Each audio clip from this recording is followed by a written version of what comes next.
શિયાળો આવી ગયો એમ ને? જેકેટ બેકેટ પહેરી લીધું ને? ઠંડી પડે છે તો જેકેટ પહેરવું કે નહીં? ના ના, સરસ સરસ, પહેરો પહેરો. શું સરસ સરસ? મને બીજું જેકેટ લઈ આપો. કેમ બીજું જેકેટ? હા નહીં, તાર તો પાછા સેડા બેડા લબડી જાય ને, એટલે બે પહેરવા પડે. ખોટી હોશિયારી માર્યા વગર બેહી રહો ને, પોતાને લેટ લબડતું હોય છે ને.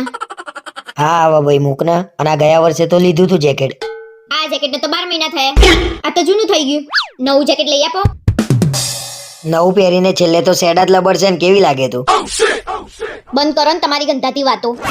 પોતાને તો શરદી જ ના થતી હોય. આપણને શરદી થતી જ નહીં, આપણે એકદમ ફિટ બોડી છે. વાહ તમારું ફિટ બોડી, વાહ. ગયા વર્ષે આવું જ કહેતા હતા, ફિટ બોડી છે, ફિટ બોડી છે. એમ કરીને તો શરદી થઈ ગઈ હતી. કેટલી દવા કરીને પછી શરદી મટી હતી. એટલે ગયા વર્ષે જ મને ખબર નહીં કેમની શરદી થઈ હતી, બાકી આપણને શરદી થાય નહીં. ખોટા વેમમાં રહ્યા વગર આ જેકેટ કાલથી પહેરીને જજો. અને જો પછી શરદી થઈ ને તો હું એમ કહીશ, તમે તો ફિટ છો, તમારે તો દવાની ક્યાં જરૂર છે.